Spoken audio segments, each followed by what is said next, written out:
Hey there, and welcome to This Explainer. I'm Zara, and I am just so incredibly thrilled you're joining me today. Honestly, just picture us sitting together in this cozy, quiet little library, getting ready to untangle one of the absolute most fascinating puzzles in language learning. It's just you and me today, and we're going to dive right into the great divide, British versus American English. So, let me ask you something right off the bat. Think back to when you first started learning English. Which version did you actually learn? Was it British English, American English, or, like so many learners out there, maybe it was a mix of both without you even realizing it? Because here's the thing, British and American English, they're absolutely not the same. And if you aren't aware of those differences, everyday conversations can get confusing, and I mean, they can get confusing really fast. To put that into perspective, just imagine you're sitting in a classic American diner. You order a biscuit to go with your tea, expecting, a sweet, crunchy little cookie, but the waiter hands you a warm, savory bread roll. No way, right? Or picture yourself confidently asking for the lift in a busy American office building, only to get a super blank, confused stare in return. Seriously, these mix-ups happen to real people every single day.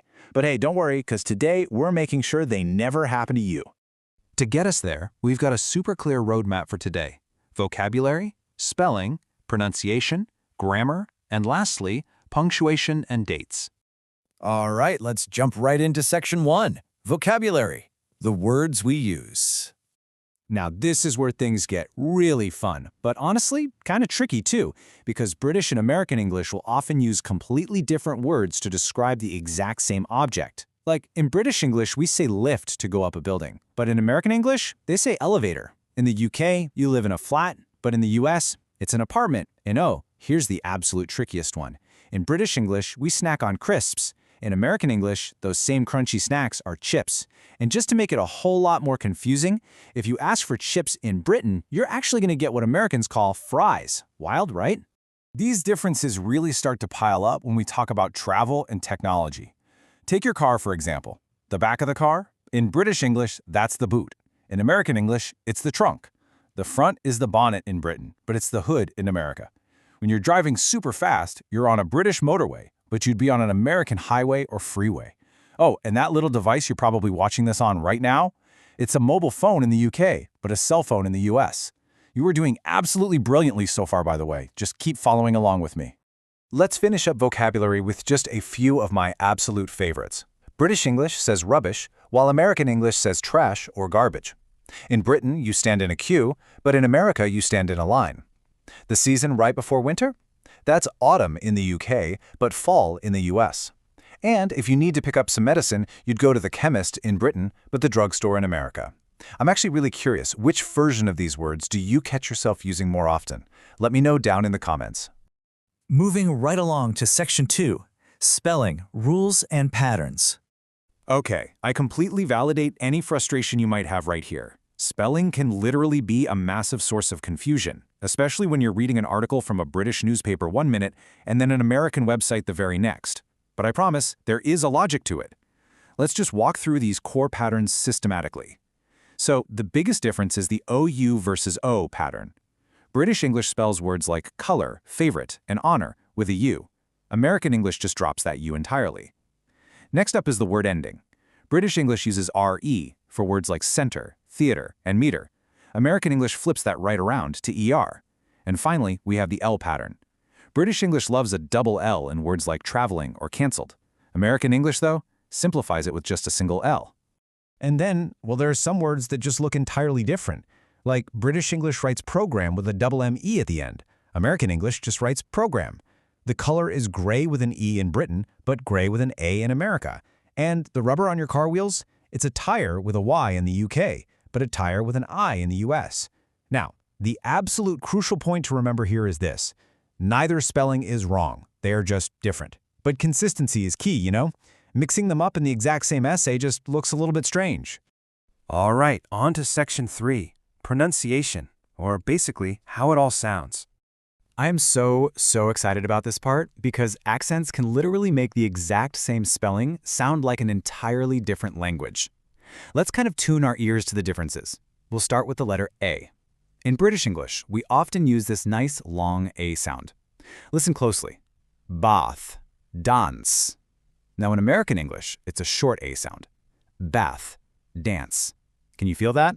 The British sound opens up tall in the mouth, while the American sound is much flatter and wider. Next up is something linguists call the American flap T, and this brilliantly illustrates one of the most noticeable differences between the accents. In American English, when a T is smack in the middle of a word, it often softens into a D sound. So butter playfully becomes butter. Water becomes waiter. It just gives American English this very smooth, kind of rolling rhythm, especially when you compare it to that crisp, sharp T you'd hear over in British English. And hey, we definitely can't talk about pronunciation without mentioning the letter R. In British English, the R at the very end of words is often silent. So car sounds like caw, door sounds like dough. But over in American English, you pronounce that hard R every single time. Car, door. Oh, and also keep an ear out for the O sounds. British English has a nicely rounded O, like hot, while American English uses a much flatter O, like hot. Once you start noticing these little patterns, you'll always be able to tell which accent you're listening to. Moving right along to Section 4, Grammar and those sneaky small rules. Now, a lot of people think English grammar is completely universal across the board, but there are actually some really small, super fascinating differences hiding in the rules. For example, British English absolutely loves the present perfect tense for recent actions. We'd say, I have just eaten. But American English, they often simplify the straight into the past simple. They just say, I just ate. And the best part? Both are totally 100% grammatically correct. But saying I just ate in London might sound just a bit informal, while saying I have just eaten in New York might sound a little, well, overly proper. Another really great example is how we treat collective nouns. Words that represent a whole group of people, like a team or a government. In British English, these are very often treated as plural. So we say the team are playing well. But in American English, that group acts as a single unified unit. They say the team is playing well. And let's quickly look at the word shall. In British English, shall is still this beautiful, very common, everyday word, like shall we go or shall I help you? But in America, shall sounds quite formal, almost like it belongs in a historical movie or something. Americans almost always prefer should. They would just ask, should we go? All right, almost there. Section 5, Punctuation and Dates, the little details. You guys are doing absolutely fantastic, by the way. Now, these might seem like tiny, picky details, but trust me, overlooking them can cause massive confusion. In British English, the day comes first. So the 15th of August, 2026 is written 15/08/2026. But in American English, the month comes first. It's written 08/15/2026. And this matters so much in the real world.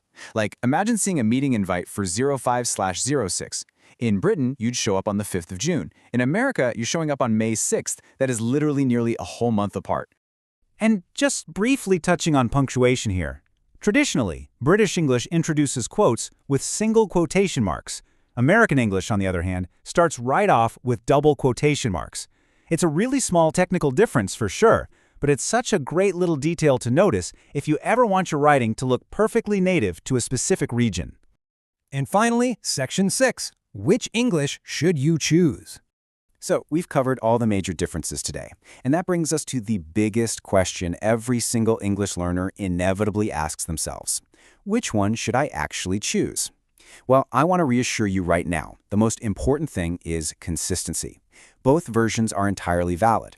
American English definitely dominates global entertainment and technology, while British English is very often the standard for international business and education in many parts of the world.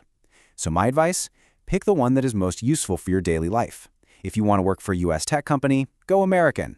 If you're studying in the UK, go British. Just pick one, learn it well, and stick to it. You have done absolutely brilliantly today. To wrap up our little explainer, I want to leave you with a rather provocative thought.